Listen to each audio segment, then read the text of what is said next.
जब लग गुरु मिले न साचा, तब लग गुरु करो 10 पांचा। क्या गुरु बदल सकते हैं? क्या गुरु बदलने से पाप लगता है? अध्यात्म के इस मैदान में आखिर सही गुरु कौन है? गीता जी में वर्णित तत्वदर्शी संत कौन है? इन सभी प्रश्नों के उत्तर जानने के लिए अवश्य सुनिए जगत गुरु तत्वदर्शी संत रामपाल जी महाराज के मंगल प्रवचन। सत साहिब दर्शकों, शिक्षित होना आजकल व्यक्ति के लिए सबसे बड़ा वरदान है, या यूं भी कह सकते हैं कि प्रभु की विशेष कृपा है, क्योंकि शिक्षित व्यक्ति आज के समय में सही गलत की परख आसानी से कर सकता है। आज आपको ऐसी ही शिक्षित महिला की दास्तां से रूबरू करवाएंगे। ये हैं महाराष्ट्र की रूपाली पाटिल जी, जो कि एक शिक्षित महिला हैं और इन्होंने अपनी शिक्षा का सही प्रयोग किया और सही समय पर सही संत की पहचान कर नाम दीक्षा ले ली, जिसके फलस्वरूप ऐसा अद्भुत लाभ हुआ जिस पर शायद आज का विज्ञान पर भरोसा रखने वाला वर्ग विश्वास न करे, पर यह वास्तविक सच्चाई है। आप हैरान रह जाएंगे कि इन्हें कैंसर जैसे भयंकर लाइलाज रोग से मुक्ति मिली है, पति का नशा छूटा है और बच्चे की शारीरिक बीमारी ठीक हुई है। दर्शकों, आपको बता दें, रूपाली जी ने तत्वदर्शी संत रामपाल जी महाराज जी से नाम दीक्षा ली। उन्हीं की शरण में जाने मात्र से उन्हें ये अद्वितीय लाभ मिले हैं और साथ ही संत जी के शुभ आशीर्वाद से इनके बच्चे की तबीयत में बिना दवाई के सुधार आया है। अब सुनिए रूपाली जी के जीवन परिवर्तन की कहानी इन्हीं की जुबानी। बहन जी नमस्कार। नमस्ते। क्या नाम है जी आपका? रूपाली पाटिल। रूपाली जी कहाँ से आए हैं आप? पुणे, महाराष्ट्र, पुणे से। जी क्या करते हैं? मैं अभी तो हाउस वाइफ हूँ, लेकिन मैंने ग्रेजुएशन किया है मराठी स्पेशल में। संत रामपाल जी महाराज जी से कब जुड़े आप? 2004 में हम संत रामपाल जी महाराज जी से जुड़े। संत रामपाल जी महाराज से जुड़ने से पहले क्या कोई भक्ति साधना भी करते थे आप? जी, जैसे नॉर्मल लोग करते, परंपरागत भक्ति, मतलब पूरी देवी देवता ब्रह्मा विष्णु महेश इनकी भक्ति करते थे। जब आप पहले भक्ति कर ही रहे थे तो आपने संत रामपाल जी महाराज जी से नाम दीक्षा क्यों ली? मुझे ऐसे लगा कि उनका ज्ञान मैंने थोड़ा समझा, उनकी बुक पढ़ी, और सबसे पहले ये इंसिडेंस हुआ कि मेरे हस्बैंड ने, मेरे पति, वो दीक्षा लेकर आए। फिर दीक्षा लेकर आए तो मैंने उनको लिया कि क्या गुरु दीक्षा लिया आपने, कौन से भगवान है, क्या है? बोलते नहीं, मुझे इतना पता नहीं, मैंने दीक्षा ले ली। और फिर उन्होंने मुझे नियम बताए, और वो जो नियम थे कि कोई नशा, मतलब क्या, ड्रिंकिंग नहीं, दारू नहीं, बीड़ी नहीं, सिगारेट नहीं, तंबाकू नहीं, मांस नहीं, व्यभिचार नहीं, चोरी नहीं, ठगी नहीं।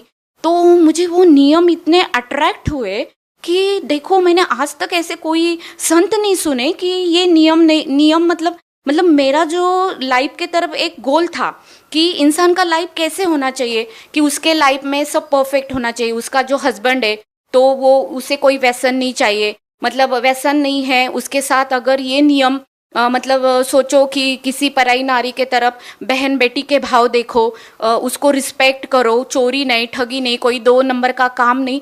मैंने बोला, मुझे पहले से, वैसे मैं सोशल जो इशू होते उसमें पहले से बचपन से मुझे इंटरेस्ट था कि अपना समाज कैसे होना चाहिए, जो भी एक होता है अच्छा समाज होना चाहिए, बुराई नहीं होनी चाहिए, कुरीतियाँ नहीं होनी चाहिए। और संत रामपाल जी महाराज के नियम पढ़ के मुझे बहुत खुशी हुई, अच्छा लगा। ज्ञान तो मैंने सोचा इतना मैंने सुना नहीं था, लेकिन तब तक उनका नियम सुन के मुझे अट्रैक्शन हुआ और मैंने बोला चलो, बहुत अच्छा काम किया। और मुझे क्यों और अच्छा लगा कि उसमें जो था ड्रिंकिंग का, मतलब कोई ड्रिंकिंग नहीं करना। तो जैसे मेरे पति का जो बिजनेस है वो इसका है, मतलब ऑटोमोबाइल साइड का था, तो हमेशा पार्टी में जाना या थोड़ा बहुत दोस्तों के साथ, उनके फोर्स से, मतलब उनको पसंद नहीं था, लेकिन दोस्त, आजकल का जो ट्रेंड हो गया है हाई फाई सोसाइटी, मतलब क्या, ड्रिंक्स नहीं किए तो आपको गांव के जैसा समझा जाता है। तो उस प्रेशर से वो ड्रिंक करते थे कभी कभी। तो घर में आके हमारा झगड़ा होता था कि मैं बोलती थी, क्यों, मुझे पसंद नहीं है, आप क्यों करते और क्यों दोस्तों का सुनते, मेरा सुनो, घर में एक साथ रहना है। और ये कोई अच्छी चीज़ नहीं है कि आप किसी के प्रेशर में आके ड्रिंक्स करना। सिर्फ सोसाइटी एक अपना एक जो स्टेटस है वो लेवल के लिए आप ड्रिंक क्यों करना है? मैंने बोला, हमारा हमेशा का ये प्रॉब्लम था, सब कुछ अच्छा था, वो मुझे रिस्पेक्ट करते, सब कुछ, फैमिली सब कुछ अच्छा था, लेकिन ये जो उनका गुण था कि कभी कभी ड्रिंक्स करने का, वो बिल्कुल पसंद नहीं था। और जैसी उन्होंने दीक्षा ली तो सोचो मेरा वो पूरा टेंशन ही फिनिश हो गया। देखिए, जैसा कि आप बता रहे हैं कि आपने नियम पढ़े जिसमें लिखा हुआ था कि नशा नहीं करना, व्यसन नहीं करना, किसी की तरफ बुरी नजर से नहीं देखना। जब हम समाज में अन्य संतों को देखते हैं तो वो सभी संत यही नियम बताते हैं, लेकिन जब ग्राउंड लेवल पर देखते हैं तो क्या वास्तव में ये चीजें फॉलो होती हैं? जी, मैंने तो मैं अभी महाराष्ट्र पूना से हूँ, या बचपन से लेके महाराष्ट्र में, मतलब पहले जलगांव से लेके पूना तक मेरा जो जर्नी हुआ है, तो मैंने तो देखे, मैंने संत बताते हैं, लेकिन आज तक मैंने कोई भी उनके अनुयायी, जैसे अदर संत है, जैसे बहुत सारे हैं अभी जो गुरु है, उनके कोई भी अनुयायी ये नियम फॉलो बिल्कुल नहीं करते। वो ओनली क्या बोलते हैं उनके, मैंने तो ये भी देखा है कि उनके गुरुजी जो होते हैं दूसरे, जो संत रामपाल जी महाराज को छोड़ के जो आज इस धरती पे जितने भी गुरु है वो सब बताते, ठीक है भाई, थोड़ा बहुत कर लो, आ जाओ दीक्षा ले लो, थोड़ा बहुत कर लो, जब मन होगा डाल दो। लेकिन मुझे ये पसंद नहीं था, और मैंने भी खुद ने देखा कि कोई फॉलो नहीं करता है। आप एक शिक्षित महिला हैं, आपने बताया कि आपके पति ड्रिंक करते थे, जो कि आपको बिल्कुल अच्छा नहीं लगता था, और आपके झगड़े होते थे। लेकिन उन महिलाओं की बात की जाए जो बहुत ही गरीब हैं, निचले तबके से आती हैं, उनके पति जब इस तरह से नशा करते हैं तो आप सोच सकते हैं कि उनके परिवार के भरण पोषण के लिए जो उनकी कमाई का साधन होता है उस पर भी एक बहुत गहरा प्रभाव पड़ता है। उसका बहुत सारा हिस्सा नशा करने में लगा दिया जाता है। तो उनके घरों में कितने झगड़े हो सकते हैं, इस बात का अंदाजा आप बखूबी लगा सकते हैं। आप उन महिलाओं के लिए क्या कहना चाहेंगे जिनके पति बहुत ज्यादा नशा करते हैं और बहुत सारी बुराइयों में लगे हुए हैं?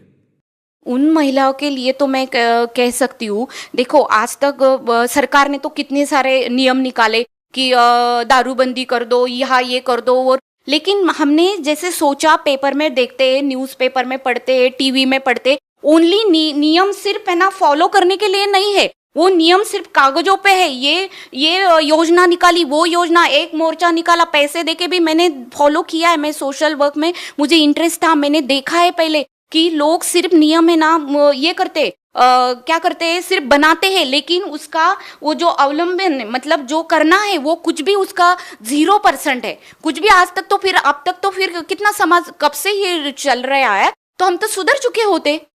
अभी जैसा कि आपने बहुत सारी बातें बताई, लेकिन लोगों को ये लगता है कि किसी संत से नाम दीक्षा ली जाए, संत से जुड़ा जाए तो उसको आर्थिक लाभ और शारीरिक लाभ और मानसिक लाभ, उसको आध्यात्मिक लाभ हो। हम आपसे जानना चाहेंगे कि आपको संत रामपाल जी महाराज जी से नाम दीक्षा लेने के बाद क्या क्या लाभ हुए?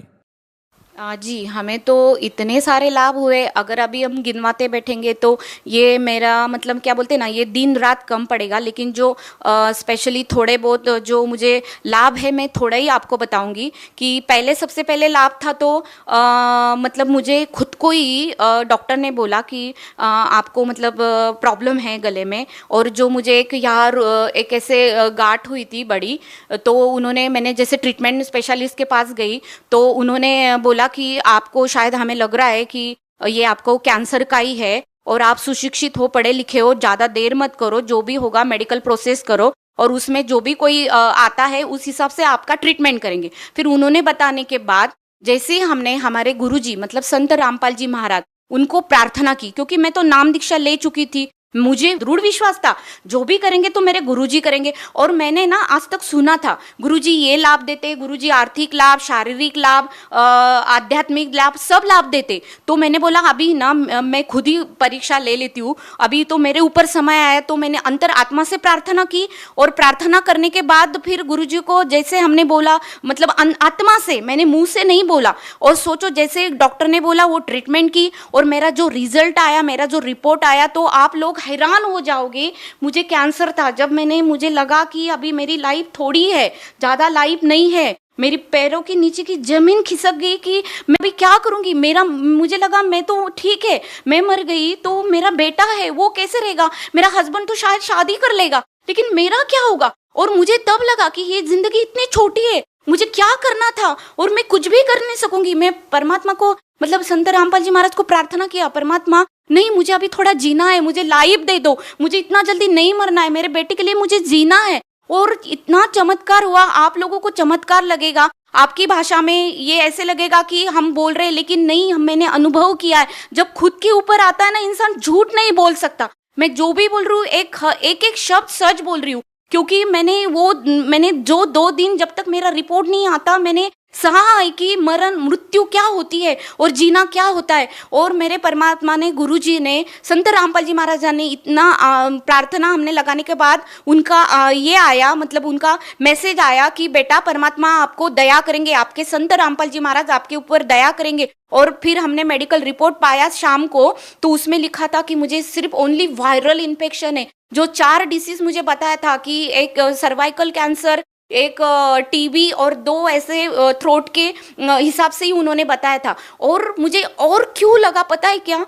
तो एक मेरे साथ एक बात हुई। हमारे घर की हेरिडिटी ऐसी है, मेरे दादा को कैंसर था, मेरी जो ये है, मतलब मेरे चाचा है वो खुद डॉक्टर थे, उनको तक कैंसर हुआ। और कैंसर मतलब वो लोग अर्ली एज, मतलब कम एज में वो गुजर गए, सोचो। और मुझे फिर लगा, जो मेरा टाइमिंग आया कि 3री पीढ़ी में, डॉक्टर ने बोला हाँ, मुझे हिस्ट्री पूछी और मेरा जब हेरिडिटी देखा तो कि हाँ, आपको तो आपके दादा को थ्रोट कैंसर था, आपके चाचा को स्टमक का कैंसर हुआ, और अभी आपको तो 100% कैंसर होना चाहिए। मैंने बोला ठीक है, अभी क्या करेंगे, मतलब बोलना आसान है, लेकिन मैं इतनी तकलीफ से गुजरी ना, मैं बोल नहीं सकती। और जब ऐसे इसमें परमात्मा ने और एक आप लोगों को रीजन, मुझे क्यों दृढ़ विश्वास हुआ, तो मेरी कुंडली थी। मैं पहले बहुत जन्म कुंडली हम मानते थे, मेरी कुंडली निकाली मैंने बहुत बचपन में, जब से मैं कॉलेज में थी। तो मुझे इसने बताया था, हाथ देखे कि आपकी आयु ज्यादा नहीं है, 40 तक ही है, और आपको ऐसा डिसीज होगा कि आप उसमें से बाहर नहीं निकालेंगे। और वही मुझे जब ये गांठ निकला, डॉक्टर ने बोला, तो मैंने जल्दी से वो कुंडली अपने कपाट से निकाली और मैंने टैली किया कि अरे हाँ, मुझे अभी 37 स्टार्ट है, और मैं क्या कैंसर का तो 2 साल कितना भी होना, ये कोइंसिडेंस कैसे हो सकता है। इसीलिए ये सब देखे इतना, मतलब आप समझ सकते हैं, ये कोई जादू मंत्र नहीं है। परमात्मा ने इतनी दया की कि इतने मेरे चांसेस 100% कैंसर के होने के बाद भी संत रामपाल जी महाराज ने मेरे ऊपर दया की। उनके मंत्र में, उनके भक्ति में इतनी ताकत है कि मेरा कैंसर उन्होंने भगा दिया। जी भगत जी, मुझे और 2 लाभ ऐसे हुए कि एक तो इनके साथ इनका मुंबई एक्सप्रेस हाईवे पे एक्सीडेंट हुआ गाड़ी का, और इतना जबरदस्त एक्सीडेंट था, मतलब कंटरनर ने पीछे से 2 बार उनको डैश मारा। डैश मारने के बाद मतलब वो देखते हैं तो वो उन्होंने स्टीयरिंग पे सर रख दिया, और जैसे गुरुजी ने उनको नाम दीक्षा दी, वो मंत्र उन्होंने याद किया। फिर हम दोनों का फेस उनके सामने आया कि सोचो मेरा ये आखिरी वक्त है। और वो एक्सीडेंट से इंसान जब खुद पे गुजर जाती कि बस अभी मेरा सब फिनिश हो गया, तो उस हिसाब से उन्होंने मेरा चेहरा, मेरे बेटे का चेहरा उनके आंखों के सामने आया। और उन्होंने जो गुरुजी ने हमें मंत्र एक दिया, लास्ट में उन्होंने वो एक मंत्र जाप किया और स्टीयरिंग पे अपना सर रख दिया। और बाद में चमत्कार की देखते हैं कि वो बोलते, मैं 5 मिनट के बाद मैं कार आराम से चला रहा हूँ, फिर आराम से चला के फिर वो रुके नहीं, जल्दी से घर आ गए। फिर अगर हम सोचते तो फिर कैसे हुआ, तो उसके लिए एक प्रूफ था कि जैसे गाड़ी हमने आके मुझे बोला कि आप जल्दी से नीचे आ जाओ कि देखो मेरा एक्सीडेंट होगा। मैंने बोला पहले पूछा आप कैसे हो, बोलते नहीं मैं ठीक हूँ। फिर देखते हैं तो गाड़ी पूरे पीछे से चिप हुई थी, सब बोल रहे थे वाइबल होके वो पलटी हो सकती थी, कुछ भी हो सकता, लेकिन ऐसे हुआ कि परमात्मा ने उन्हें साक्षात बचा लिया। फिर हमें पता चला कि भगवान क्या है। और दूसरा एक लाभ मेरे बेटे के सामने, वो बेंगलोर में पढ़ने के लिए है, तो वो जैसे घर से दूर था, डॉक्टर ने बोला उसको चिकन पॉक्स निकला, और फिर वो रोने लगा कि मम्मा मैं अभी क्या करूंगा, वो चिकन पॉक्स निकले मुझे, और अभी मेरा 1 महीना पूरा मेरा स्टडी ब्रेक हो जाएगा और मैं ये नहीं कर पाऊंगा। तो फिर हमने बोला ठीक है कोई बात नहीं, अपन प्रार्थना करेंगे परमात्मा से। आश्रम में प्रार्थना की कि देखो ऐसे हो गया मालिक, हम क्या करेंगे। तो प्रार्थना करने के बाद मालिक ने बोला कि जैसे जोत लगा दो। आपने उसको भी ध्यान आया कि मैंने जोत नहीं लगाई, और जैसे ही उसने इमीडिएटली जोत लगाई रात को 10:30-11 बजे, और सुबह देखते आप मतलब इतना चमत्कार की। हम भी इधर प्रार्थना की, उसने भी परमात्मा के आत्मा से प्रार्थना की, तो उसका चिकन पॉक्स पूरा गायब। तो हमने मेडिकली तो भी हमारा समाधान नहीं हुआ, तो हमने बोला प्लीज आप बेटा आप जाके डॉक्टर को एक बार कंफर्म कर लो कि सच में चिकन पॉक्स गायब हो गए। तो वो डॉक्टर के पास गया और डॉक्टर ने बोला कि जी हाँ, मैंने ही कल तुझे बोला था कि तुझे आया मैं मेडिसिन नहीं दूंगा, और आज मैं देख रहा हूँ तो सच में ये तो परमेश्वर ही हो सकता है ये लाभ देने वाले। हम आपसे एक प्रश्न और पूछना चाहेंगे कि संत रामपाल जी महाराज जी, उनसे जो भी नाम दीक्षा लेता है उनको बहुत सारे लाभ होते हैं। आपको भी संत रामपाल जी महाराज जी से बहुत सारे लाभ प्राप्त हुए हैं। बहुत सारी भयंकर बीमारियों से लोग पीड़ित हैं और जिन लोगों को आर्थिक या मानसिक लाभ नहीं हो रहे हैं उन लोगों को आप क्या कहना चाहेंगे? मुझे ये अपने सब भाई बहनों को एक ही संदेश देना है। मैं तो कोई ये नहीं कर सकती हूँ, मतलब संदेश देने जैसी मैं उतनी नहीं हूँ, लेकिन मैं प्रार्थना कर सकती हूँ सारी जगत को कि जिनको प्रॉब्लम है ना, आप आ जाओ, आप अनुभव करो, सत्संग सुनो, और एक्चुअली अपने जो ग्रंथ है, बुक है, उसमें क्या नॉलेज है। सबसे पहले हम सब शिक्षित है, हमें कोई हमारा ध्यान भटका नहीं सकता। आज तक हमने जो भी भक्ति की, एक परंपरागत भक्ति की, जो भी मनगढ़ंत सुनते आए, दादा परदादा उनकी भक्ति फॉलो करते आए, लेकिन हमने आज तक नहीं सोचा कि हम जो कर रहे और ये क्यों हो रहा है। अभी हम बोलते हैं भगवान ये करता है, वो करता है। आप तो, हम तो आज तक जो परंपरागत ब्रह्मा विष्णु महेश जी ये सब भक्ति करते आए, लेकिन मिला क्या? फिर क्यों नहीं मिला? क्यों दुखों के पहाड़ हमारे ऊपर गिर रहे? क्यों दुखी है? किसी को कैंसर है, किसी को ये बीमारी, किसी को वो बीमारी, सब परेशान। तो आप इसके लिए सबको मेरी प्रार्थना है कि आप आओ, संत रामपाल जी महाराज का ज्ञान सुनो, उनका सत्संग सुनो, और उनके सत्संग में आपके पूरे डाउट क्लियर हो गए, और डाउट क्लियर के बाद आप एक है। दुखी क्या नहीं करता, इसलिए दुखी लोगों को मेरी प्रार्थना है कि आ जाओ, संत रामपाल जी महाराज का नाम दीक्षा ले लो और खुद अनुभव करो। जी धन्यवाद। थैंक यू जी। दर्शकों, अभी आपने सुने संत रामपाल जी महाराज से दीक्षा प्राप्त करके सुखी हुए भक्त के अनुभव। अब देखिए जगत गुरु तत्वदर्शी संत रामपाल जी महाराज के मंगल प्रवचन।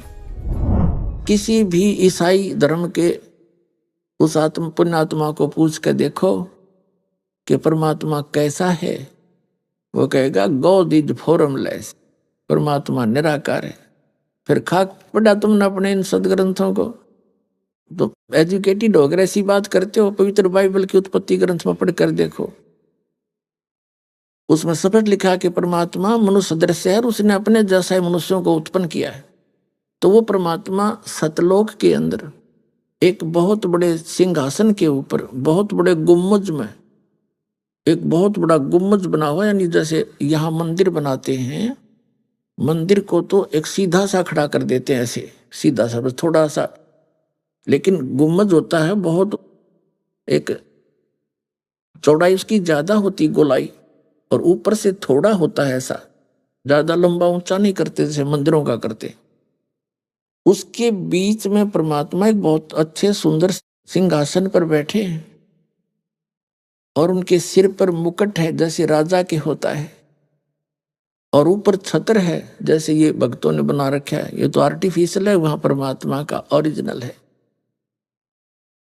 उनकी एक रोमकूप की इतनी रोशनी है, करोड़ सूर्य मिला दे, करोड़ चंद्रमा, उनकी मिली जुली रोशनी प्रकाश भी परमात्मा के एक रोमकूप के प्रकाश से फीकी है। इतना तेजो में शरीर है। ये तो प्रथम सती थी, और दो अन्य सतीथियों में वो कैसे हमें संभालता है। एक तो वो प्रत्येक युग में एक लीला करते हैं, सतलोक से आते हैं और एक नवजात शिशु का रूप धारण करके कमल के फूल पर विराजमान होते हैं। कमल का फूल सरोवर में ही होता है, जल में, तो उस सरोवर के ऊपर आकर विराजमान होने के कारण नारायण, नार माने जल होता है, आयन माने उस पर आने वाला, विराजमान होने वाला, इसलिए नारायण शब्द भगवान के लिए प्रसिद्ध है। तो वो नारायण कौन है? वो सतपुरुष हैं, कबीर देव जी हैं, जो ऐसी लीला करते। वो कमल के फूल पर आकर शिशु रूप धारण कर लेते हैं। वहां से उनको निसंतान दंपति उठा ले जाते हैं, और फिर वो जब बड़े होने लगते हैं तो बालक अवस्था में वो खाना पीना कुछ नहीं करते। तब वो चिंतित होते हैं उनके माता पिता। तब कुंवारी गायें लाई जाती है परमात्मा के आदेश से, और कुंवारी गायें दूध देती हैं। उन कुंवारी गायों के दूध को परमात्मा पीते हैं, उससे उनके परवरिश की लीला होती है। ये प्रमाण ऋग्वेद के अंदर भी है, और कबीर परमात्मा ने 600 वर्ष पहले ये लीला की थी, जो कबीर सागर के अंदर विद्यमान है। एक अंग है, एक अध्याय है पवित्र कबीर सागर का, उसमें भी विद्यमान है कि परमात्मा ने कुछ खाया पिया नहीं जब वो नवजात शिशु रूप में आकर प्रकट हुए थे। इनके कोई जनक नहीं, इनके कोई माता पिता नहीं, ये स्वयंभू हैं। तो उसे मैंने कुछ नहीं खाया पिया। फिर एक गाय मंगाई गई, उसने दूध दिया, जब परमात्मा ने दूध पिया। और यही प्रमाण ऋग्वेद मंडल नंबर 9 सूक्त नंबर 1 के मंत्र नंबर 9 के अंदर है कि परमात्मा जब शिशु रूप धारण करके यहाँ प्रकट होते हैं, उनकी परवरिश की लीला कुंवारी गायों के द्वारा होती है। तो फिर भगवान कौन है? ऐसी लीला की है किसी कृष्ण और राम ने, या किसी और इस हजरत अल मोहम्मद ने, या किसी ईसा जी ने? तो who is God? Kabir is God. अब जैसे ईसा जी कौन थे? ये भगवान के पुत्र कहे जाते हैं। और हजरत मोहम्मद कौन थे? ये अल्लाह के पैगंबर थे। और श्री राम और कृष्ण कौन थे? ये ब्रह्म के पुत्र हैं, काल के पुत्र हैं। और कबीर साहब कौन है? ये स्वयं परमात्मा है, ये असंग ब्रह्मांड के स्वामी है, कुल मालिक है। और ये तो दूसरी सतिथि हुई कि फिर वो परमात्मा दूसरी सतिथि में जब धीरे धीरे बड़े होते हैं, छोटी उम्र में ही अपने जिस उद्देश्य को लेकर वो आते हैं, हमें ज्ञान देने के लिए, उस ज्ञान का प्रचार शुरू कर देते हैं। बड़े बड़े विद्वानों के छक्के छुड़ा देते, लेकिन वो क्रमहीन अपनी मान बढ़ाई के कारण परमात्मा के उस यथार्थ ज्ञान को ना स्वयं मानते हैं और ना ही जनता तक उसको जाने देते। तो यही लीला आज से 600 वर्ष पहले परमात्मा ने सन 1398 में संवत 1455 ज्येष्ठ सुदी पूर्णमासी के दिन ब्रह्म मुहूर्त में सुबह सुबह सतलोक से आकर के काशी बनारस शहर है, काशी कहो बनारस कहो, तो शहर के बाहर एक बहुत बड़ा लहर तारा नामक सरोवर था। उसके ऊपर आकर के परमात्मा ने एक कमल के फूल पर नवजात शिशु का रूप धारण किया। उसके प्रत्यक्ष दृष्टा थे एक अष्टानंद नाम के ऋषि। वो सुबह सुबह स्नान करने के लिए वहां जाया करते थे। एकांत स्थान पाकर के अपने गुरुदेव स्वामी रामानंद जी द्वारा प्राप्त उस भक्ति विधि का वो अभ्यास करते थे। उन्होंने देखा कि आकाश से एक प्रकाश का पुंज आया, उसकी आंखें उस प्रकाश को सहन नहीं कर सकी। अष्टानंद जी की ऋषि अष्टानंद जी की आंखें बंद हो गई। बंद होने पर उसने क्या देखा कि एक नवजात शिशु का रूप दिखाई दिया। दोबारा आंखें खोली तो वो प्रकाश एक कोने में, लहर तारा तालाब के एक कोने में सिमट गया। थोड़ा सा अंधेरा था, उसने आगे कुछ दिखाई नहीं दिया। अब जैसे पुण्यात्माओं हम सूर्य की ओर देखते हैं तो हमारी आंखें सहन नहीं करती, आंखें बंद कर लेते हैं, तो सूर्य का प्रकाश रहित आकार हमें उसकी प्रतिबिंब दिखाई देता है। ऐसे ही अष्टानंद ऋषि के साथ हुआ। पहले तो उसने देखा केवल प्रकाश का एक गोला दिखाई दिया। आंखें जब बंद होगी, नहीं सहन कर सकी चरम दृष्टि, तो क्या देखा कि प्रकाश रहित उस एक बालक की आकृति नजर आई। तो उठकर चल पड़ा, अपने गुरुदेव स्वामी रामानंद जी से पूछा कि स्वामी जी, आज मैंने ऐसी कुछ अद्भुत लीला देखी, एक प्रकाश देखा, फिर आंखें बंद होगी, आंखें खुली, जब आंखों के सामने एक बच्चे की आकृति मेरे घूमती रही। तब रामानंद जी ने जैसा ज्ञान था उसने कहा कि बेटा, ऊपर के लोकों से जब अवतार गण आते हैं, ये लीलाएं ऐसे वो करते हैं। अब यहाँ किसी माँ के यहाँ जन्म लेंगे गर्भ में, वो लीला करने आए। अब इन ऋषियों ने को इतना ही ज्ञान था कि भगवान माँ से ही पैदा होता है, वो भगवान माँ से पैदा हुआ फिर भगवान की सा, तो वो परमात्मा स्वयंभू थे, स्वयं आए। तो ये प्रत्यक्ष दृष्टा थे। ये दूसरी सती थी और थी है उस परमात्मा की हमें संभालने की, हमारे को यहाँ यथार्थ ज्ञान देने के लिए आने की।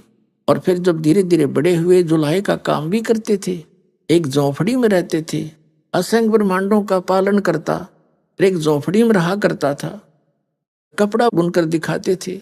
इसका कारण क्या था? ये कहते हैं समझदार को संकेत बहुत होता है। वो ये बताने आए थे, तुम सारा जीवन इस माया के डले ढोंड में बर्बाद कर रहे हो।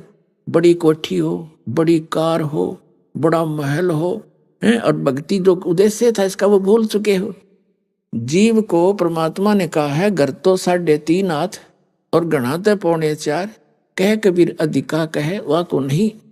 विचार है। इससे घना जो मांगता है वो तो फिर बुद्धिहीन इंसान है।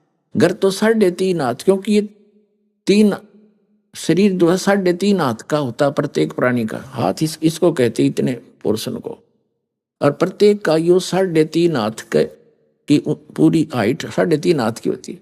परमात्मा कहते आपने एक चारपाई पे, वह चाहे 3 कमरे की कोठी हो चाहे 10 कमरों की कक्ष की, एक कोने में एक चारपाई पे ही विश्राम करना है। तो बाकी की बकवाद की क्या आवश्यकता है? जो मूल उद्देश्य खो के बैठ गया है, अरबपति खरबपति यहाँ सब कुछ जोड़ जाड़ के छोड़ गए। यहाँ वो केले कोठी बना रहे थे फैक्ट्री, और वो आप कुत्ता बन के सैर सपट्टा कर रहा है उसी गली में, बाढ़ में जावा कोठी आगे उसका काम। तो परमात्मा हमें याद दिलाते हैं कि मैं सारे ब्रह्मांडों का संचालक, और वहाँ ऐसे हैंड टू माउथ रह के दिखाया। कबीर साहब कहते हैं टोटे में भक्ति करे सोए सही सपूत, ये मायाधारी मस्करे ना जाने कितने जालिए ऊत। कबीरा सब जग निर्धना धनवंता नहीं कोई, धनवंता सो जानिए जिस पर राम नाम धन होई। अब जो प्रसंग चल रहा है तो ये दूसरी सतिथि है जो परमात्मा हमें संभालते हैं, और तीसरी सतिथि वो कभी भी आ जाते हैं एक साधु संत का रूप बना के, और अपनी अच्छी आत्माओं को जो परमात्मा के ज्ञान को दृढ़ता से ग्रहण करते हैं, और फिर मुझे नहीं मुचकाए तारा संसार एक तरफ और वो दृढ़ भक्त मालिक का एक तरफ, ऐसे प्राणियों ऐसे महापुरुषों को वो परमात्मा आकर मिलते हैं। उनमें से कौन कौन है वो महापुरुष? आदरणीय धर्मदास साहिब जी, उनको मथुरा में मिले थे। वो यही साधना कर रहे थे जो आप पवित्र हिंदू धर्म के अंदर इन भ्रमित गुरुओं आचार्यों और शंकराचार्यों और इन महंतों और संतों के द्वारा बताए गए ज्ञान को ग्रहण करके हम सभी कर रहे थे। तो उनको परमात्मा मिले, उनको सचखंड लेकर जा लिए ना, सारा ज्ञान बता दिया, सारा कुछ प्रमाण दिखा दिए, बता दिए गीता और वेदों में। फिर भी बुद्धि ने स्वीकार नहीं की, धर्मदास जी की ने, क्योंकि हमारे अंदर अज्ञान इतना बरवा दिया हजारों वर्षों से। तो परमात्मा ने अपने गवाह बनाने थे इस समय के लिए कि इस समय मेरा कोई गवाह बने, सचमुच ये बताने वाला कि भगवान कौन है। तो उनको सतलोक में लेकर गए। सतलोक में जाकर क्या देखा कि वहां पर जो सुख है, यहां पर तो सुख का कोई झलक भी नहीं बताई जा सकती। पुण्यात्माओं, सतलोक के अंदर अभी तक जितने भी सतलोक और सचखंड का जो गुणगान किया करते थे, इसमें से विशेषकर कौन कौन है? राधा स्वामी पंथ, आगरा और ब्यास वाले, और जय गुरुदेव पंथ मथुरा वाले, और बाकी ये सारी उसी के ब्रांच हैं। उसी में से एक अलग से पंथ बना है, ये सच्चा सौदा सिरसा, जिसको धन धन सतगुरु तेरा ही आसरा इनका नारा है।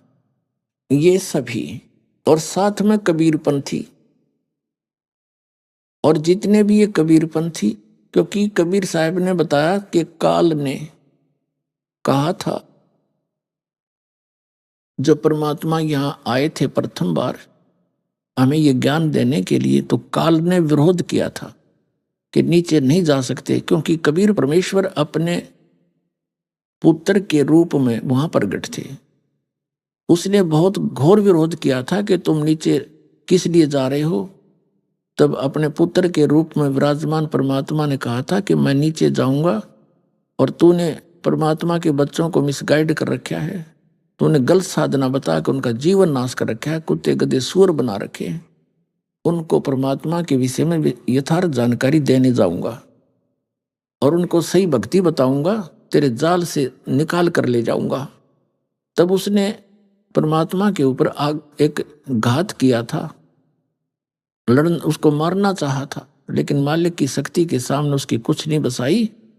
तब कबीर साहब ने बताया था धर्मदास कि इसने मेरे ऊपर अटैक किया। मैंने श्वास का सिमरण शुरू कर दिया, सतनाम का, जो 2 अक्षर का है, जिसमें एक ओम मंत्र है और एक गुप्त है जो दास बताएगा। पुण्यात्माओं, परमात्मा हमें आगाह कर रहे थे कि कभी आप पर किसी भी प्रकार की आपत्ति आती है, चाहे किसी कोई देवता आपको हानि करना चाहता है या कोई भूत प्रेत पितर, कोई भी आपको ऐसा संकट लगे या कोई अन्य प्राणी, तो उस समय सतनाम का सिमरन अवश्य शुरू कर देना। फिर देखना उसका रंग क्या, कैसी बचाव करेगा। तो वो हमें संकेत कर रहे थे। तो परमेश्वर कबीर जी ने हमें भी बताने के लिए, ना उनको तो क्या सिमरन की जरूरत, वो तो खुद मालिक है, हमें दृढ़ करते हैं कि तुम ऐसी आपदा के समय इस नाम का जाप याद रखियो। कहीं उस समय आवाज लगा दो हाय माँ मर गया, तो वहां माँ मदद नहीं कर सकती, वहां तो परमात्मा का वो मंत्र मदद करेगा। तो उस मंत्र का जाप किया मैंने, परमात्मा कहते। तो ये काल ऐसे गिर गया जमीन पर जैसे पक्षी की पंख कट जाती हैं और पड़ा पड़ा तड़पता है, उसकी कुछ पार नहीं बसाती। तब इसने मेरे पैर पकड़ लिए। कबीर परमेश्वर जी कहते हैं, तब इसने मेरे पैर पकड़ लिए नीचे घिसट कर और कहा कि तू मेरा बड़ा भाई, क्योंकि ये भी परमात्मा का ही बच्चा है, ये काल भी, लेकिन ये निकम्मा बच्चा हो गया और इसको देश निकाला दे दिया गया। वहां इसने गलती की और हमने भी गलती की इसी के साथ साथ, इसलिए हम भी यहाँ आ गए। लेकिन वो दयालु है परमात्मा, उन्हें फिर दया आई कि गलती हो जाती है बालक पर। माता पिता जैसे बच्चे कितनी गलती कर दें, माता पिता फिर भी अक्सर ही करते हैं। वो हमारा माता पिता है, उसने हम पर फिर दया आई। काल ने कहा कि भगवान एक काम करना, मुझे श्राप लगा हुआ है 1 लाख मानव शरीरधारी प्राणियों के सूक्ष्म शरीर को नित्य भून कर खाने का। यदि आप सभी को ले जाओगे अभी तो मेरी कैसे भूख मिटेगी। इसलिए आप चौथे युग में जीव ले जाना, 3 युगों में जीव कम ले जाना। तो परमात्मा ने कहा, इसने पैर पकड़ के छोड़ा नहीं, बुरी तरह रोता रहा। तब कहा ठीक है, और बोल क्या मांगता है भिखारी। तब इसने एक और प्रार्थना की कि भगवान चौथे युग में जब तुम ज्ञान प्रचार करो तो अपना ज्ञान समझाकर अपने बनाकर आप सतलोक ले जाना, जबरदस्ती बलपूर्वक ना ले जाना। तो परमात्मा को पता था कि जब तक इनको ज्ञान नहीं होगा तो इनकी आस्था वहां बनेगी नहीं, और जहां आशा ता वासा होई, मन कर्म वचन सुमरियो सोई। जब आपको ज्ञान होगा उस सतलोक के सच्चे सुख का, इन सब प्रमाणों से जो दास आपके सामने प्रस्तुत करेगा, आपके अटल विश्वास हो जाएगा कि सचमुच ऐसा है, ऐसा ज्ञान दूंगा आपको, ये सत्य मानना। आपको ऐसा चाह चढ़ेगा सतलोक जाने का, ऐसी उमंग उठेगी, ऐसी उमंग उठेगी आपके, और सच्चाई होगी सारी की सारी। जैसे बच्चे की छुट्टी ना हो और कोई रिश्तेदारी में विवाह हो जाता है तो छोटे उन बच्चों को वहीं छोड़कर माता सोचती है ये इतने पढ़ लेंगे, 2 दिन में जा आती हूँ। तो वो बच्चों को पता लग जाता, वो रो रो के पीछे चला करें, मैं भी चलूंगा मम्मा के, डटे नहीं डटा करें।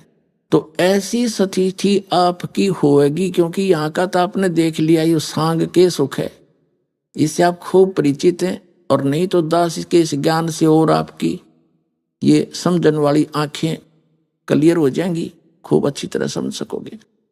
और जब सभी प्रमाण होंगे तो जहां जिन महापुरुषों ने सतलोक देखा, सचखंड वाक्य बताया, उनके एफिडेविट आपके सामने रूप किए जाते हैं। आपके लिए करवाया जाता है सारा कुछ, कि ताकि जब ये समय आवे, ये है वो प्राइम टाइम कलयुग का, जिसमें आप सबको मोक्ष करना है। इस नाम को जो ग्रहण करेगा और इस ज्ञान पर आधारित रहेगा, वो सारे पार हो जाएंगे टोटली, चाहे कितने ले लियो।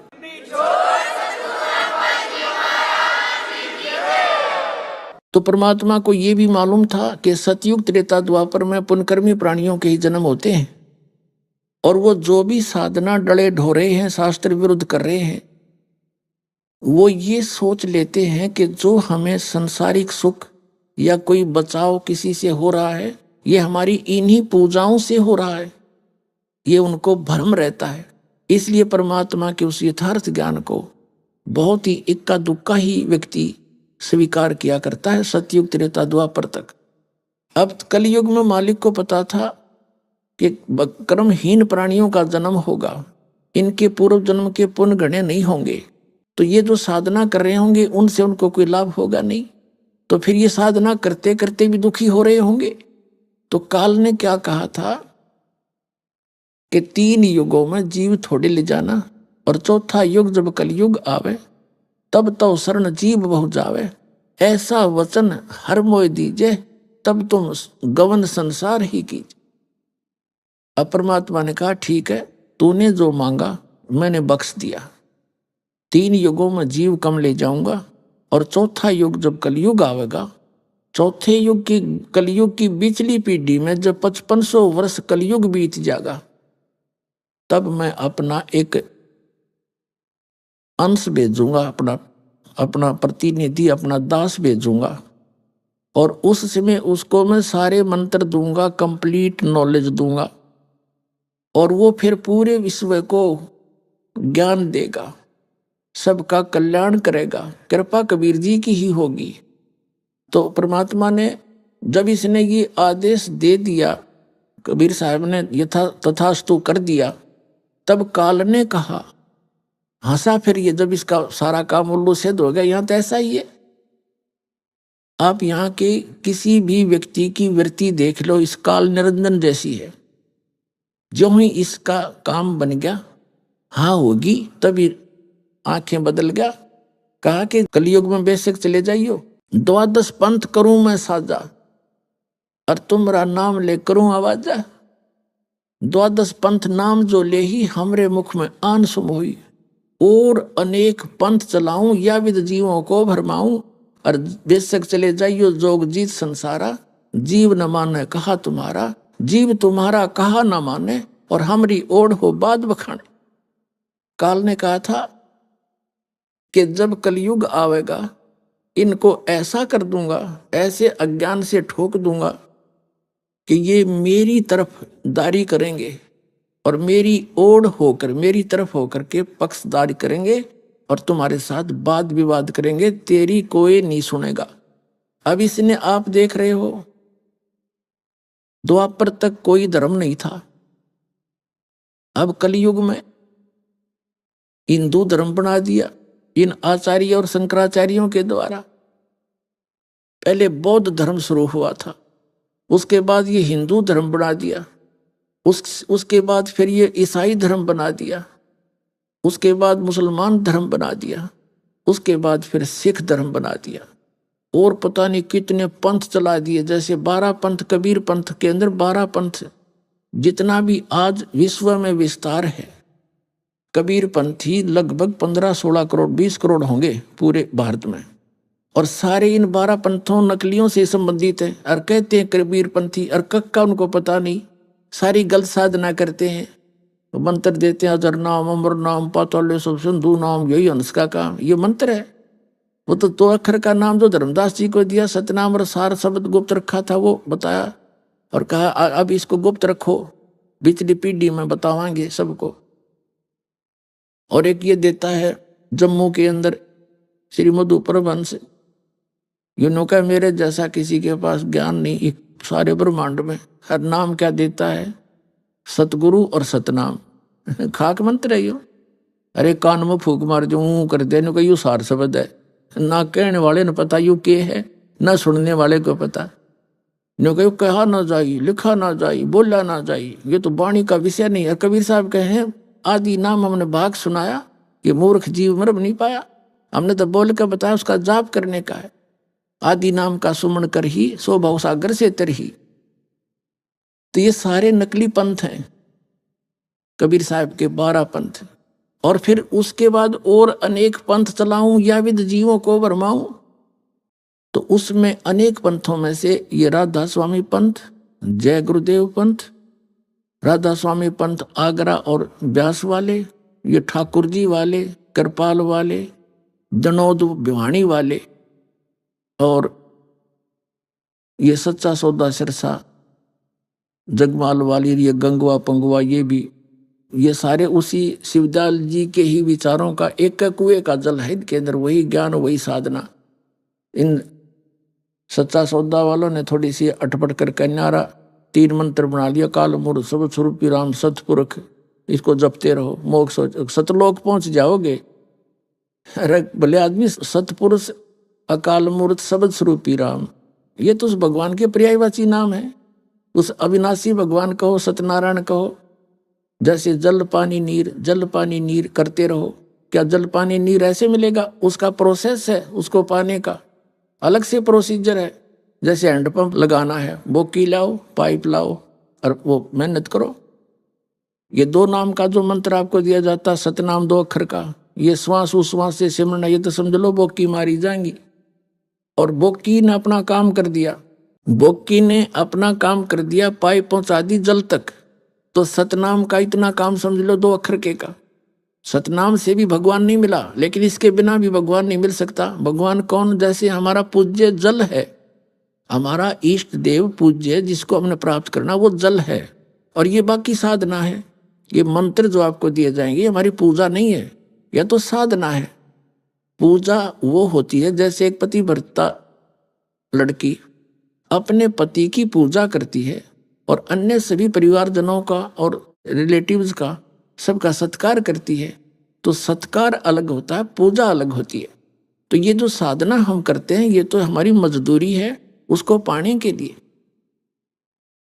तो फिर वो सार नाम क्या है? जैसे हैंडपंप ऊपर एक मशीन लगाई जाती है उस पाइप के, जब पाइप जल तक पहुंच जाती है और उस हैंडपंप को फिर उसकी भी पूजा की जाती है, उसका भी सिमरन होता है सतनाम का। सतनाम तो समझ लो पाइप और बोकी यो काम कर दिया।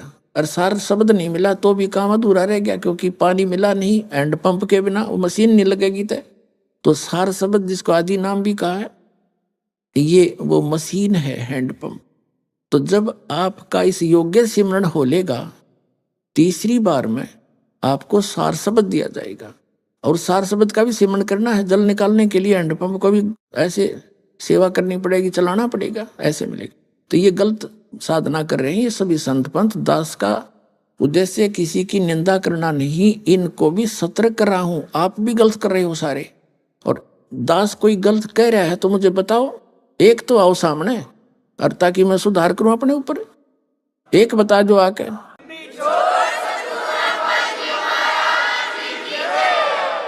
इनकी हिम्मत नहीं, क्योंकि इनके पास ज्ञान गलत है सारा।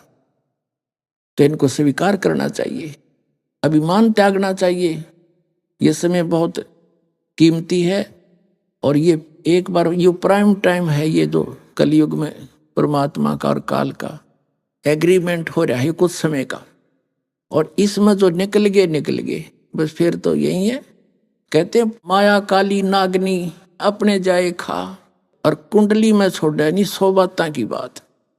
जैसे नागनी होती है, अंडे जब बच्चे निकालती है तो अपने चारों तरफ पूंछ की अपने शरीर की एक वो बना लेती, कुंडली घेरा बना लेती है, उनको फोड़ती है, सबको फोड़ देती है और फिर उन्हीं को खाना शुरू कर देती है, उन्हीं को खाती है। उसके खाते खाते और कोई बच्चा उसकी कुंडली यानी उसके शरीर के घेरे पर के पार हो गया तो वो बच गया, और जय कुंडली में रह गया तो सारा न खाएगी।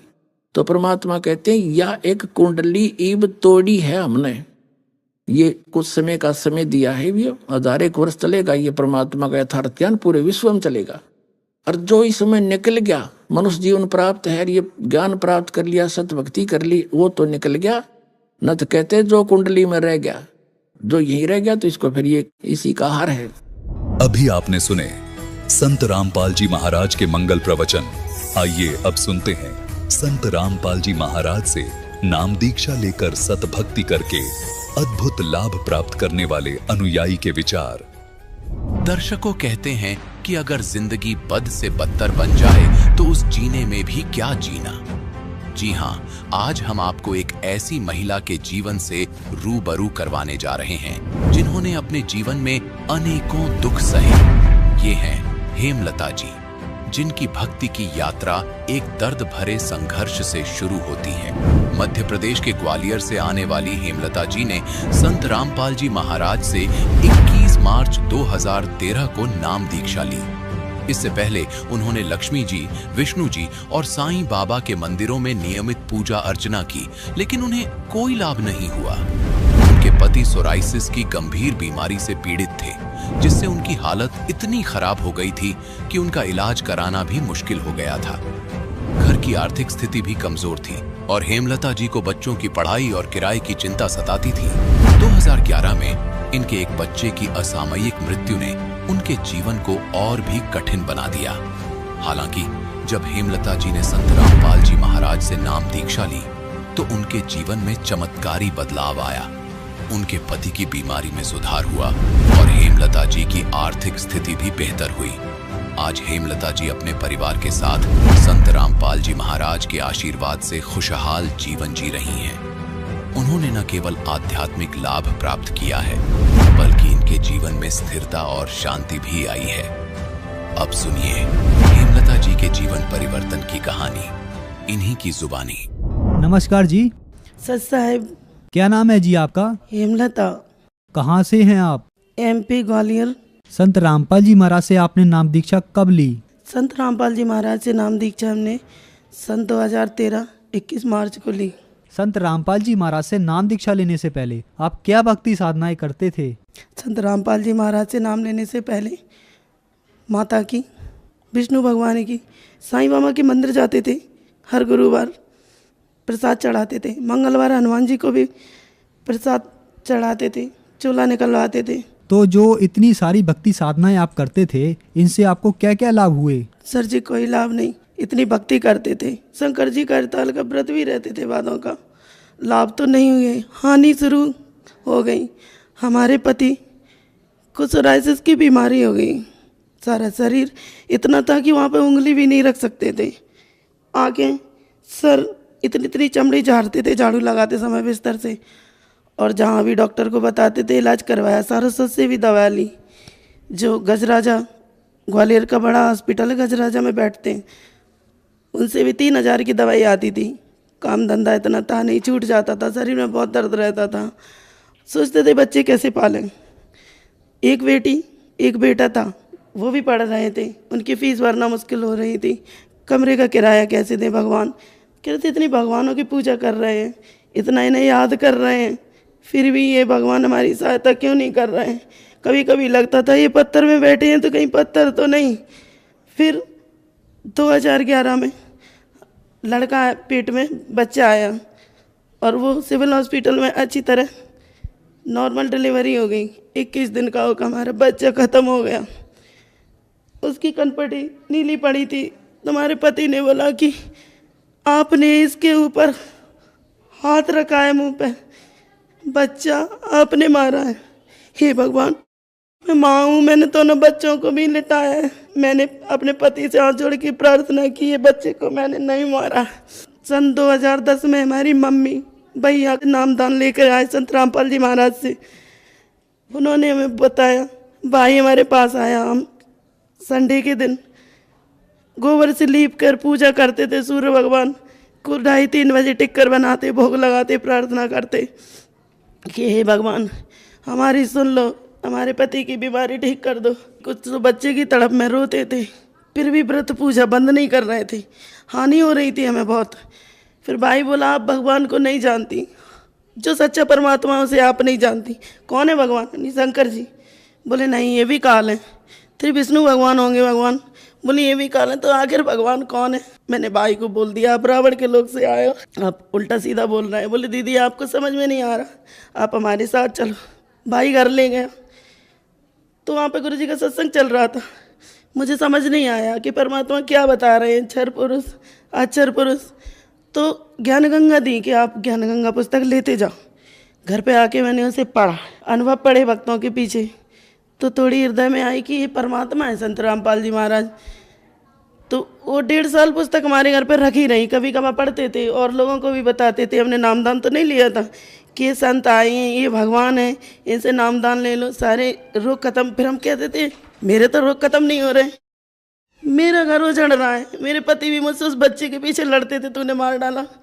और इसमें हम सबको बता रहे हैं कि जो भगवान है, जो वेदों के अनुसार भक्ति है, उसमें गुरुजी ने लिखा है, इस लोग नंबर भी लगा है, वेद में भी बताया है, कबीर रंगारसी कबीर बम्बारसी, पुराने रोगों का नाश करने वाला, पुराने घोर से घोर पापों का नाश करने वाला परमात्मा तत्वदर्शी संत की शरण में जाने से उनसे नाम दीक्षा लेके मोक्ष होगा। तो ये संत रामपाल जी महाराज है तत्वदर्शी संत। अगर ये भगवान है तो हमारी क्यों नहीं सुन रहे?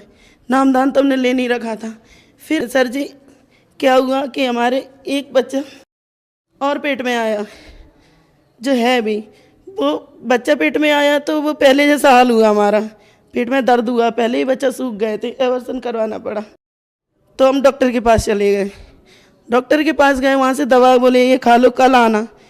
तो रास्ते में फ़ोन आया मम्मी का कि मत करवाओ, ये पाप है, आपको संत रामपाल जी महाराज के पास ले चलेंगे, आप भरोसा रखो, वो भगवान है, आप उनसे नाम दीख चले ना, आपके बच्चा की भी रक्षा होगी, आपको मोक्ष भी मिलेगा और ये आपकी परेशानी टल जाएगी।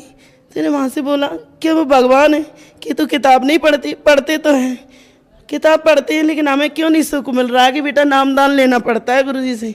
हम घर पर आए, घर पर भगत जी को बोला, भगत जी नॉनवेज के रेस्टोरेंट में काम करते थे, खाते पीते भगत जी चलो वहाँ पे जो संत आए हैं वो परमात्मा है, वो भगवान है संत रामपाल दास जी महाराज। तो बोले वो भगवान है कि हाँ। तो किसी दोस्तों से पूछे, बोले गुरु तो ठगते ही अपना धंधा बना रखा है, कहीं कोई भगवान नहीं है, और जो हमारी किस्मत है वो हमें भोगना ही पड़ेगा। आए दिन घर में क्लेश रहता था, हमारे पति भी अच्छे से बात नहीं करते थे, लड़ते ज़्यादा थे। तो उस बच्चे को 2-2 3-3 दिन में भूखी रहती थी वो भी बच्चा। मैंने प्रार्थना लगाई, गुरुजी आप परमात्मा हो, वो बच्चा भी गिरने वाला था, क्योंकि जो उस बच्चे का ब्लड भी आता था टॉयलेट में और ऐसे से टुकड़े भी आते थे कि कुछ है। भगत पति को दिखाया, बोले चल डॉक्टर के पास। तो इतनी पीड़ा हो रही, उस दिन हम परमात्मा संत रामपाल जी महाराज का सुमरण कर रहे थे कि हमें याद आया ज्ञान गंगा में। तो उस ज्ञान गंगा को खोला, उसमें एक पेज था, कबीर साहब वो चौराहे पे बैठे समुद्र को बांध रहे हैं, वो फोटो लेके उसकी फोटोकॉपी करा के हमने घर में लगा दी। घर में लगा दी तो भूत प्रेतों का जो साया था, जो हमें आवाज़ें आती थी, सो नहीं पाते थे, वो बंद हो गया। और दूसरा ये लॉकेट जो अपने पति के पर्स से निकाला, भैया ने दे दिया था, वो हमने नामदान से पहले पहन लिया। हमारे बच्चे की रक्षा हो गई, दर्द बंद हो गए। डॉक्टर को दिखाया तो बोले ठीक ठाक है। तो माँ से बोला कि मुझे ले चलो, भगत मेरे पति राजी नहीं हुए ले जाने को, कि बोले गुरु कोई नहीं है, ऐसे ही सब ठगते हैं। तो हम पता कर रहे थे कब है, कब जाएं इस तारीख को, भैया से भी पूछ रहे थे। तो बोले 23 या 28 हो गई। तो रात में सो गई। मेरी बेटी को सपना दिया गुरुजी ने, बेटा 21 तारीख को आना, तुम्हें नाम मिलेगा, पूरे परिवार को मिलेगा, जाना सतलोक आश्रम में। लड़की उठ के बोल गई मुझे नहीं पता कौन सी तारीख है, 20 को चलो 21 को गुरुजी नामदान देंगे। फिर आश्रम गए। आश्रम में जब हमने नाम वहाँ पे फॉर्म भरा, बोले आप नामदान ले लो। नहीं मुझे नहाना है। बोले नहीं आप नामदान ले लो। सीधे जाके नामदान लिया। वहाँ पे संत रामपाल जी महाराज से नामदान लिया। जब लौट कर वापस आए, हमारी भगत जी की दारू छूट गई।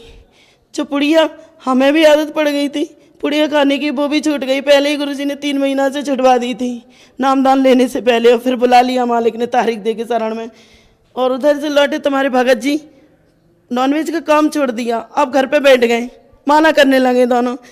सुमरण गुरुजी ने जैसे भी भक्ति बताई, अब घर वाले सब बोले कि आप इतने परेशान हो रहे हो तो तुम है ना ये सब छोड़ दो। मैंने कहाँ है परेशानी, इनका रोग ठीक हो रहा है, भगत जी ठीक हो गए, मेरे पतिदेव ठीक हो गए, बीमारी भी ठीक हो गई। संत रामपाल जी महाराज से नाम दीक्षा लेने से पहले ही आपके बच्चे की रक्षा सिर्फ किताब पढ़ने से ही हो गई, लॉकेट से ही आपकी कुछ बीमारियां ठीक हो गईं। संत रामपाल जी महाराज से नाम दीक्षा लेने के बाद भी क्या आपको कोई लाभ हुए? वो तो बहुत चमत्कार ही हो गए, जीवन दान दे गए गुरुजी।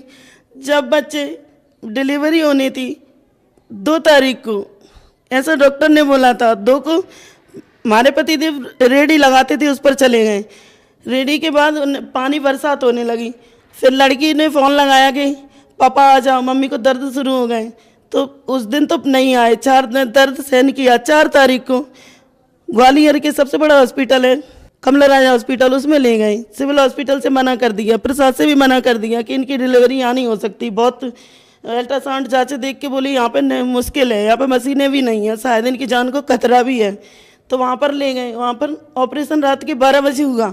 12 बजे हम भगत जी को सत साहब करके गए कि शायद लौट पाएँ। सत साहब अपने पति को, तो बोले ऐसे क्यों बोल रही हो? नहीं, बच्चों से और पति से आस्था हटा के उन्हें संत रामपाल जी महाराज में लगा ली कि शायद हम बच पाएँ। और जब हम उस पर ऑपरेशन की सीट पर लेटा दिए तो ऑपरेशन शुरू हुआ। ऑपरेशन शुरू होने के बाद हमारी दम घुटना शुरू हो गई। ऐसी लगी कि हमारी सांस निकल रही है घबराहट से। जैसे सांस हमारी बाहर दम घुटने लगी, निकलने लगी, कुछ भी नहीं दिखा जाए। तो ऐसा लगा कि पीछे हमारे संत रामपाल जी महाराज खड़े हैं। महसूस हुआ कि सर पे हाथ रख रहे हैं और नाक के द्वारा ऐसी ठंडी सांसें हमारे अंदर गई। तो वहाँ पे बात भी करने लगे, डॉक्टरों से पूछ रहे हैं, जूनियर डॉक्टर थे, नर्स थी, कैसा है हमारा बच्चा? बोले ठीक है। वजन कैसा है, कितना बड़ा है? बोले अच्छा है आपका, आप लेट ही रहो। आराम से डिलीवरी हो गई। 15 दिन के बाद हम बच्चे को लेके गुरुजी के पास, और उससे पहले जब हमारी डिलीवरी हुई तो 12 घंटे तक बच्चे को दूध नहीं मिला। बगल वालों से मांगा पलंग से कि बच्चे के लिए थोड़ा सा दूध दे दो, बच्चा भूखा है, डॉक्टर चेक करने आए। बोले नहीं, हम दूध नहीं देंगे।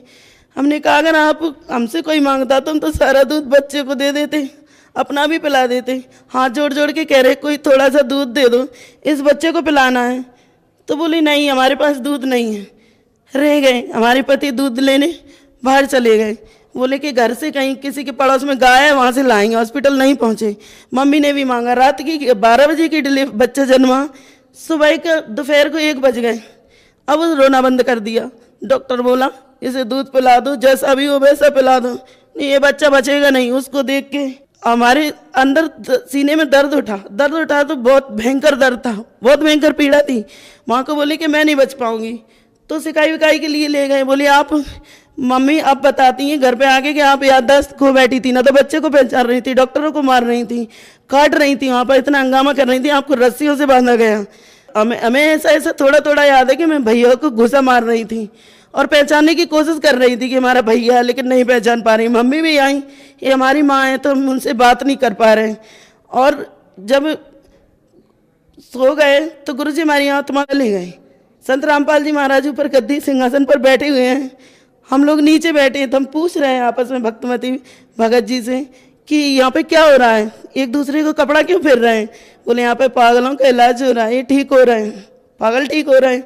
ऐसा करके मैं अभी हाथ जोड़कर बैठ गई। और 10 बजे बताते हैं कि आप जब होश में आई तो हमने अपने बेटे को, अपने पति को, माँ को, सबको पहचान लिया। और इतने आध्यात्मिक लाभ हुए, परमात्मा ने हमारी इतनी रक्षा की, उजड़ा हुआ घर बसाया, पति भी सही सलामत कर दिए। वो अब नहीं लड़ते, कभी नहीं लड़ते, कोई भी काम हो पूछ कर करते, ऐसा कर ले या नहीं कर ले, गुरु जी से प्रार्थना करके करते। संत रामपाल जी महाराज से परिवार तो बचाया ही, और हमें भक्ति भी सही मिल गई। क्योंकि जो हम पहले करते थे उससे न तो गति थी, न लाभ था, न मोक्ष था, उल्टा हानि ही थी। ऐसा वेद में भी प्रमाण है, गीता में भी, कि न तो इन तीनों देवों की भक्ति करने वालों की न गति होती है, न कोई लाभ होता है। और जब से हम संत रामपाल जी महाराज की शरण में आए हैं तो हमारा घर भी बसा। ग्वालियर में दीनदयाल नगर महाराजा कॉम्प्लेक्स पर सत साहिब नाम से अच्छा खासा रेस्टोरेंट है, और मालिक अच्छी बरकत भी घर में हो रही है, बच्चे भी अच्छी तरह से पढ़ रहे हैं, और गुरुजी ने 2-3 साल के अंदर मकान भी दिलवा दिया। संत रामपाल जी महाराज से नाम दीक्षा लेने के बाद आपको बहुत सारे लाभ प्राप्त हुए, तो जो दर्शक आज आपको देख रहे हैं उनको आप क्या संदेश देना चाहेंगे? लाभ तो सर जी हमें बहुत प्राप्त हुए और होते ही रहते हैं आध्यात्मिक लाभ। ये बताएं तो बता ही भी नहीं पाएंगे। संसार जगत के भाई बहनों से हम यही हाथ जोड़कर करवत होकर प्रार्थना करना चाहेंगे कि चैनलों पर संत रामपाल जी महाराज का प्रोग्राम आता है तो आप वहाँ जो पट्टी आती है, नीचे नंबर आती है, उसमें तो उन पर फ़ोन करके नामदान केंद्र का पता लगा के आप संत रामपाल जी महाराज से शीघ्र ही जल्दी से जल्दी नाम दीक्षा ले लो, अपने परिवार वालों को भी दिलाओ, आत्म कल्याण होगा। यही भगवान है, संत रामपाल जी महाराज ने हमें बचाने वाला कोई नहीं है। धन्यवाद जी। सत साहिब।